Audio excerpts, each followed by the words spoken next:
Godina Harargee lixaa bulchiinsa magaalaa Cirootti miidhaa daa'immanii fi dubartoota irra gahu akkaataa hambisuu danda'amu irratti mari'atame. Araarsoo Muhammad dabalata qaba.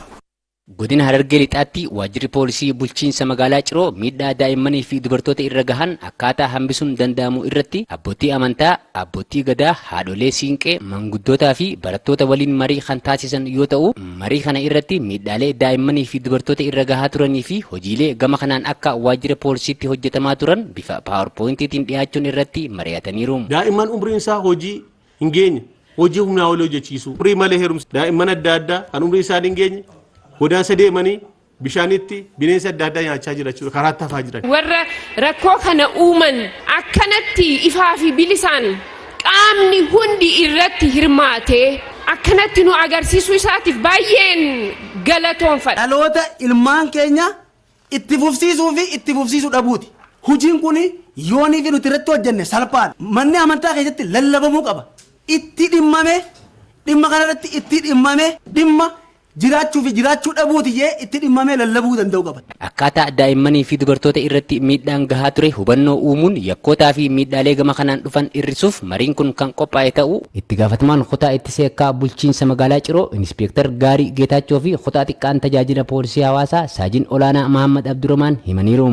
Miidhaa daa'immanii fi dubartoota irra kan ga'u hubannoon kan kenname yoo ta'u kunis immoo barbaachisummaa isaadha. Namni osoo hin beekin baala nama sammuu nama hadoochuun akkasumas osoo hin beekin gochuu tuttuqqaa garaagaraatiin akka gara kanatti deemuu hin dandeenye fi lammii gaarii ta'anii baratanii iddoo barbaadan ga'uu akka danda'an hubannoon kan kennamaatii jiru ta'uu isaati. Magaalaa kana keessatti daa'imman daandii irratti argaman yeroon itti sassaabnee gara maatiitti deebisnee jira.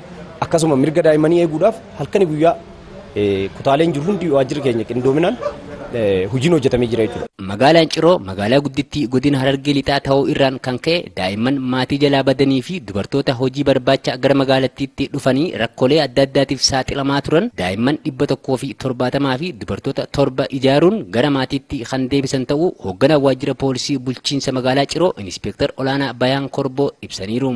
Daa'imman gara nama 170 olii kan ta'an torbaanuma lamaan darbe kana keessa illee magaalaa Ciroo irraa bifa adda addaatiin maatii irraa fagaatanii dhufanii rakkoo adda addaa gadadoo adda addaa keessa akka kufan ijaarree aanota irraa dhufanitti maatiitti akka deebi'an kan goone jira. Akkasumas biyya adda addaatii irraa dhufanii hojii biraa barbaacha magaalaa kana keessatti safuu hawaasaa bifa cabseen dhimmoota sagaagalummaa irratti bobba'anii wajjin wal qabatee abbootii amantaa ortodoksii kan hordofan abbootii amantaa ortodoksii itti waamuudhaan deeggarsa barbaachisaa taasisuufiidhaan xiinsammuu isaanii irratti hojjannee gara nama 7 kan deebisne jira. Marii kana irratti kan argaman itti gaafatamaan kutaa olaanaa bulchiinsa humna namaa fi loojistikii qajeelcha poolisii godina Harargee lixaa kan ta'an Koomaandar Fiqiruu Shuumii guddinaa fi dinagdee biyyaa fuulduratti tarkaanfachiisuu fi dhaloota itti fufsiisuuf dubartoonni utubaa cimaa ta'uu himan. Guddina biyyattiif dinagdee biyya tokkoo fuula duratti tarkaanfachiisaa immoo adda duree fi utubaa guddaan lafee dugdaa dubartoota. Kanarraa kaaseeti dubartoonni kabajaa fi ulfina guddaa qabu. Akkaatuma amma qabameen miidhaa gama kanaan gahan qindoominaan hambisuun daandii misoomaa fi dinagdee mootummaan qabatee jiru saffisiisuuf hundi tumsuu akka qabus dhaamaniiru.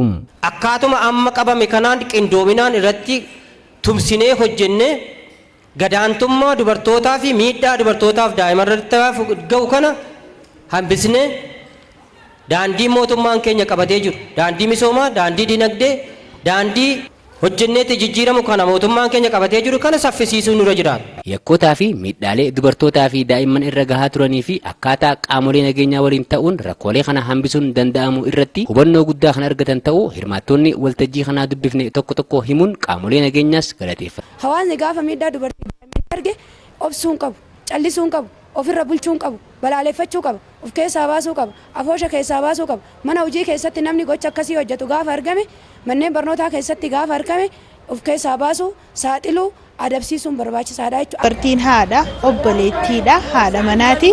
Dubartiin waan baay'eedha. Kanaafuu miidhaa gama dubartiitiin dubartiirra ga'u cinaa dhaabbachuu. Fakkeenyaaf alaabaa biyyattii ol qabuu keessatti atileetota yoo fudhanne Daraartuu Tulluu haalaan gahee leencaa taphattee jirti. Kanaafuyyuu biyya jechuun nu dubartiidha yoo ibsame ani natti ulfaatoo kiyyatti. Dhimmoota akkanaatiin wal qabatan rakkoowwan jiran qaama seera wajjin taane keessattuu barattoonni qaama seera wajjin taane kan mana barumsaa kan hawaasa keenya keessatti jiru